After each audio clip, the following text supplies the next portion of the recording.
On va commencer les 14 heures, dis-je bien. Je m'appelle Christian Charbonneau. Moi, je suis Content Manager chez Fradeo. Et je suis avec Alex Echal-Tilinski, qui vient de Expatriation Allemagne. Expatriation Allemagne est notre partenaire, s'occupe des questions fiscales, financières en Allemagne. Pour vous expliquer un peu plus ce que fait Expatriation Allemagne. Connecti devait avoir lieu donc à Lyon, n'a pas lieu dans sa forme habituelle. Alors, on a décidé de remplacer les conférences live par finalement des webinaires. Et comme Alex devait être présente sur le site aussi, sur l'espace Conseil Carrière pour donner des conseils, elle a gentiment accepté notre invitation à faire un petit webinaire avec vous. Et donc, je laisse donc la parole à Alex et on prendra les questions par la suite. Voilà, n'hésitez pas à tout moment à poser vos questions dans la barre d'infos juste en bas. Donc, bienvenue à tous. Merci d'avoir répondu présent à ce webinaire.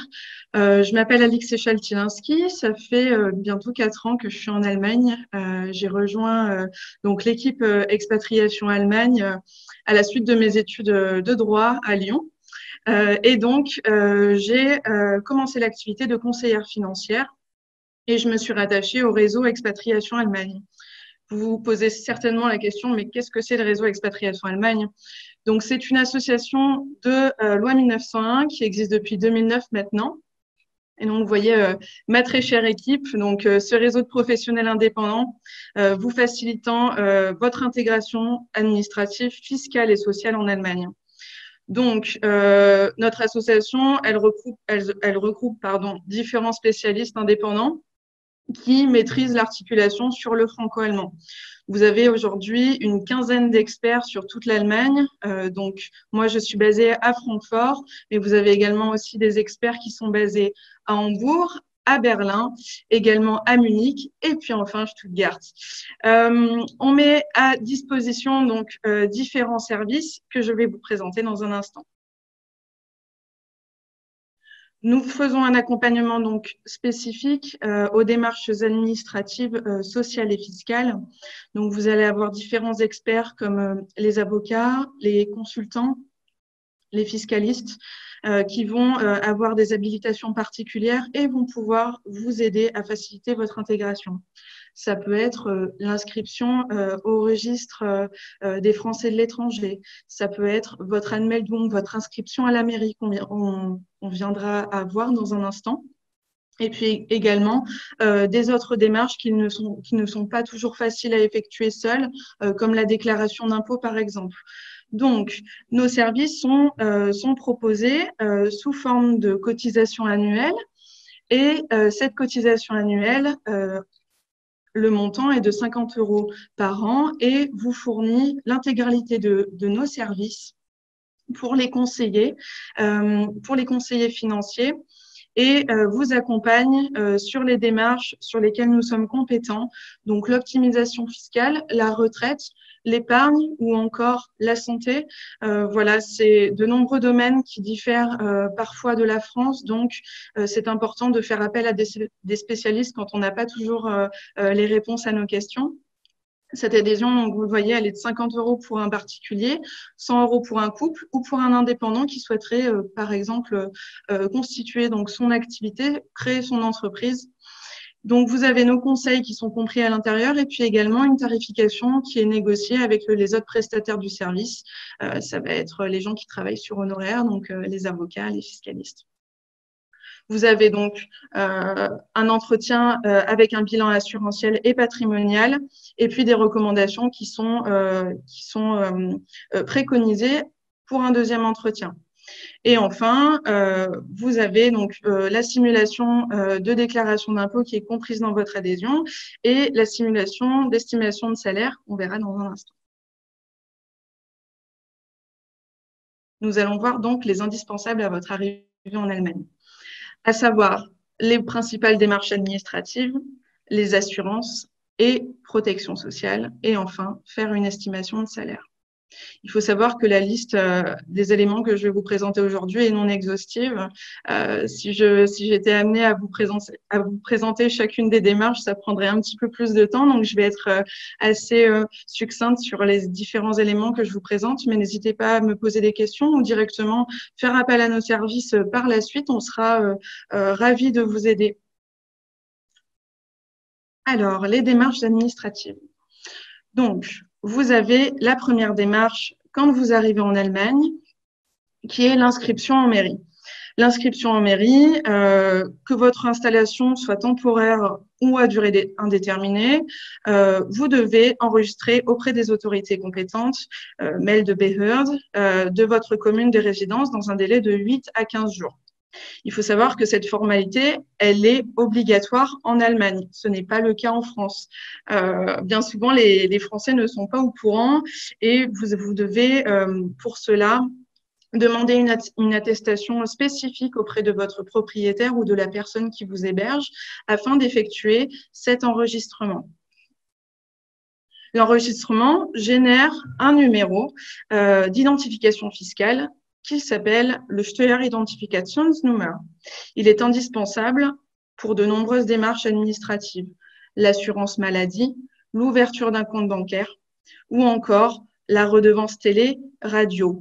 Je m'explique par ça. La redevance télé, elle se fait en général de manière automatique quand vous inscrivez en mairie et on vous contactera dans les semaines de votre arrivée avec le formulaire d'enregistrement correspondant.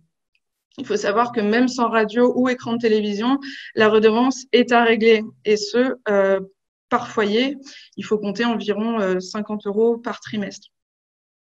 Il faut savoir que vous avez l'obligation de vous enregistrer en mairie dès votre arrivée, mais également lors d'un déménagement. Donc, on appelle ça l'Ummeldung, et également en cas de départ d'Allemagne, l'Abmeldung, donc la désinscription. En général, vous pouvez trouver un formulaire d'enregistrement auprès du Bürgeramt ou de la mairie et vous pouvez préalablement le télécharger. Ça va dépendre de la commune de résidence. Donc, en général, le remplir ne présente pas de difficultés particulières. Vous y déclarerez notamment votre religion, ce qui aura une incidence fiscale pour votre foyer fiscal. Si vous êtes athée, indiquez-le alors et vous ne serez pas redevable de l'impôt sur le culte. Également, une autre démarche qui est recommandée de faire, c'est l'inscription au registre des Français de l'étranger. Qu'est-ce que ça nous apporte de nous inscrire auprès de ce registre-là? Premièrement, le renouvellement de passeport ou de pièces d'identité. Il est important que vous soyez rattaché à l'organisme en Allemagne qui se rapproche des Français pour ces démarches-là, ou également pour l'inscription pour les listes électorales. Il y a également, surtout en cette période, les messages importants qui sont délivrés par le consulat. Et en tant que Français à l'étranger, c'est important d'être tenu au courant, même si on est loin de la France. Enfin, également, vous pouvez effectuer les demandes de bourse scolaire. Bien évidemment, chaque démarche est à effectuer à titre individuel et donc le site du service public pourra vous aider pour ces différentes démarches. L'inscription est à effectuer en ligne. Également, peut-être quelque chose à préciser au niveau du permis de conduire. Il est reconnu par l'administration allemande, donc si ce dernier est volé ou perdu, un permis de conduire pourra vous être délivré grâce au consulat.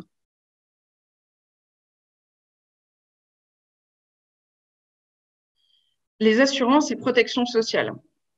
Donc, il faut savoir qu'il existe, en tant que Français en Allemagne, des différences par rapport au système français et on n'est pas toujours au courant de ces démarches-là. Il y a 3 dispositions qui sont à connaître et ce sont les suivantes. Donc, les démarches obligatoires. Donc, retraite, chômage ou encore ou encore la santé et la dépendance. Donc ça s'applique aux salariés. Il faut savoir que ce sont des démarches obligatoires à effectuer quand vous avez un emploi. En général, vous avez un accompagnement de l'employeur, mais ce n'est pas toujours le cas. Donc, c'est important de se rapprocher d'un spécialiste pour ces démarches-là. On est également compétent pour vous aider à ce niveau. En tant qu'indépendant ou freelance, il faut savoir que c'est différent. Seule la santé est obligatoire en Allemagne. Les plafonds sociaux étant radicalement différents de ceux de la France, les assurances complémentaires pour la retraite sont fortement conseillées. Ça, encore une fois, c'est à voir à titre individuel. Donc, je vous invite à nous écrire pour plus d'informations.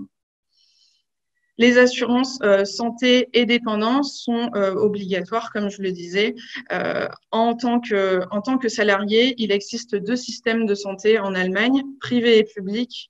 Ça encore, la nuance est à définir.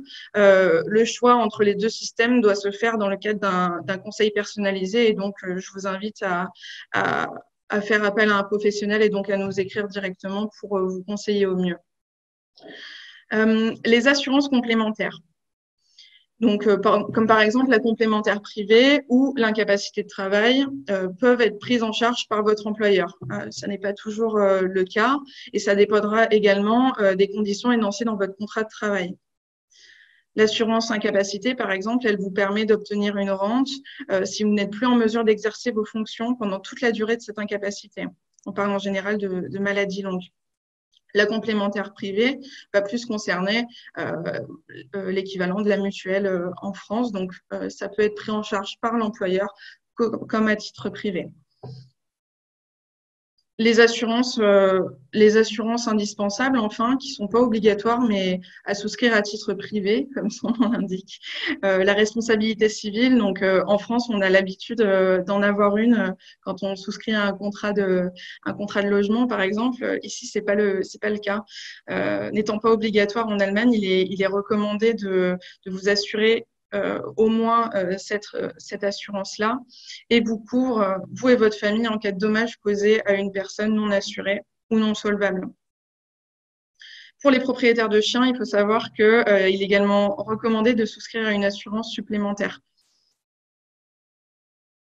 Concernant l'habitation, l'accident, la voiture et le juridique, il faut savoir que donc au niveau de l'habitation, elle couvre les biens qui sont à l'intérieur de votre logement en cas de vol, incendie, dégâts des eaux ou vandalisme. L'assurance brise-glace n'est pas automatiquement incluse. Au niveau de l'accident, les salariés, en général, ne sont couverts qu'entre leur domicile et leur lieu de travail. Pour tous les autres événements de la vie, tant pour salariés que pour indépendants, il faut vous assurer à titre privé. L'assurance accident vous fournit un capital en fonction de la partie qui est touchée de votre corps en cas d'accident. Au niveau de l'assurance voiture, vous disposez d'un véhicule privé en Allemagne. Vous devez signaler à votre assureur en France votre départ et il se peut que votre assureur vous laisse jusqu'à 3 mois de couverture supplémentaire.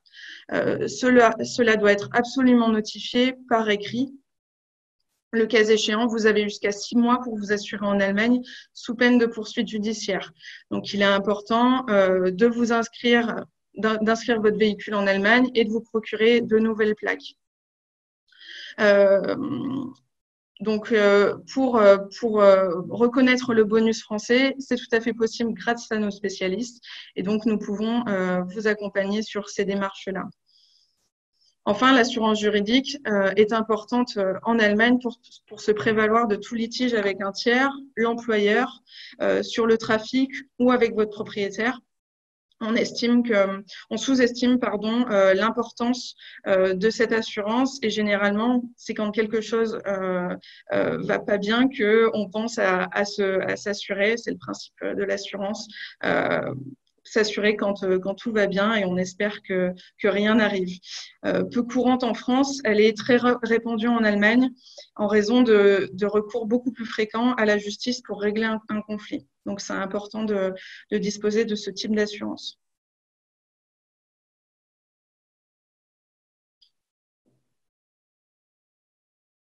Ensuite, Et donc, nous en parlions tout au début avec Christian, faire une estimation de salaire gratuite. Alexandra Gojard, qui est mon associée au sein d'Expatriation Allemagne, a créé un logiciel avec Fradeo afin de pouvoir vous aider sur le salaire que vous pouvez demander en Allemagne pour l'emploi que vous effectuez peut-être déjà en France. Il arrive parfois que les Français, comme elle le dit si bien, aient un salaire bien en dessous de la rémunération à laquelle ils peuvent prétendre pour leur poste en Allemagne. Entre autres parce qu'ils ne connaissent pas bien le marché du travail allemand. En général, les salaires sont plus élevés qu'en France et très souvent, les Français sous-estiment leur valeur. Il existe des différences entre les systèmes français, cotisation patronale, cotisation salariale, impôts, assurance. Et donc, Alexandra Gojard, je vous présente ce qu'elle a réalisé avec Fradeo.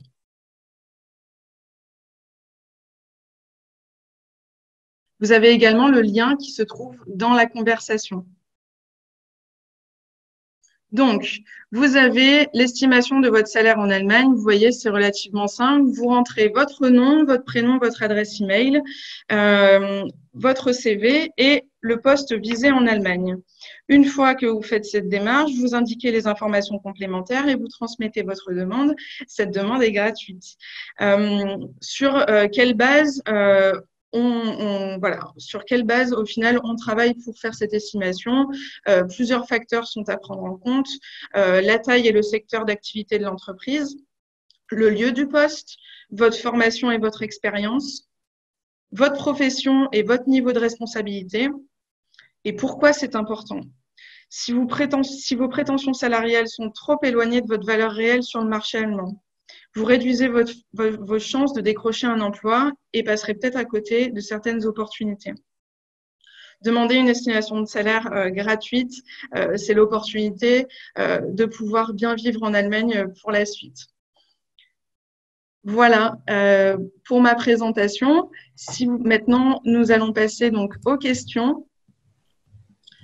Donc, voilà les questions. Et puis également, je vous laisse mes coordonnées.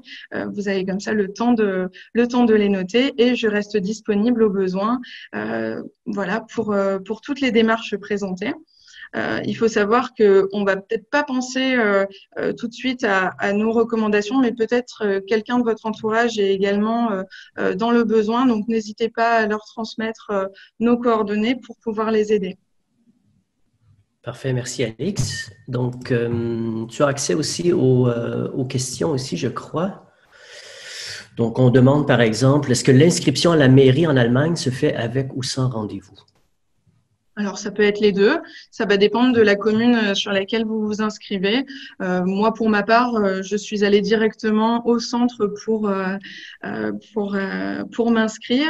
J'ai pu également prendre rendez-vous en ligne parce que j'habite à Francfort et donc on a une plus grosse commune. Donc, j'imagine que la possibilité de démarche était plus grande. Voilà.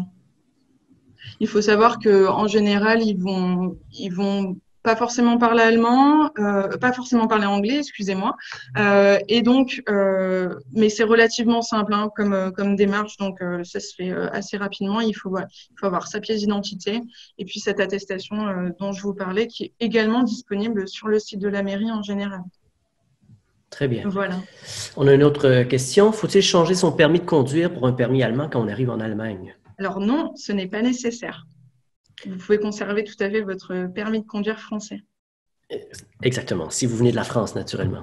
Exactement. Moi, je l'ai changé. Je venais du Québec, donc j'ai dû le changer et j'ai un permis allemand.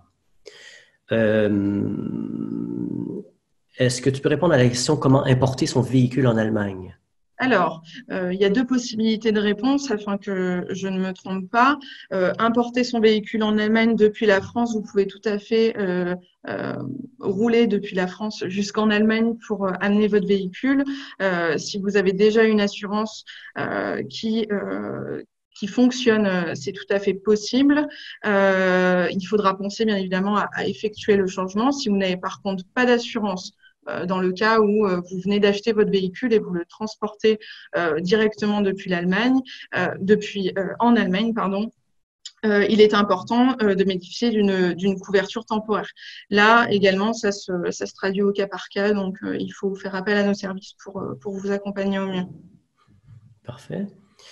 J'ai une autre question ici. Je pense que, si je comprends bien la question, c'est est-ce que on contacte Expatriation Allemagne alors qu'on est déjà déménagé en Allemagne, ou c'est mieux de vous contacter avant le déménagement finalement? Alors c'est bien avant. En général, quand on arrive en Allemagne, on a plusieurs démarches à effectuer et on prend un peu moins le temps, disons, de voir l'ensemble des autres démarches. En général, c'est bien de faire un premier point avec un spécialiste. L'idée, c'est que en faisant le bilan patrimonial et assurantiel de votre situation, on peut vous accompagner jusqu'à la mise en place d'une assurance santé, jusqu'à la mise en place d'une assurance habitation si vous venez de trouver le logement. Et voilà, vous accompagnez également sur les démarches que je vous ai présentées au préalable. L'idée, c'est que c'est tout à fait possible de me contacter avant d'être arrivé en Allemagne. Si ce n'est pas le cas, vous pouvez bien évidemment me contacter. Bien souvent, les gens qui sont déjà en Allemagne ne nous connaissent pas toujours et donc ils sont amenés à nous contacter même si ça fait 2, 3, 4 ans qu'ils sont là. Donc, c'est tout à fait possible. Très bien. Question au sujet de la retraite. Comment faire quand on a commencé sa carrière en France et qu'on la continue en Allemagne? Alors, également, là, c'est une question qui est à voir au cas par cas. Ça dépend si on est déjà à la retraite ou si on est encore salarié et donc on est amené à être encore salarié en Allemagne.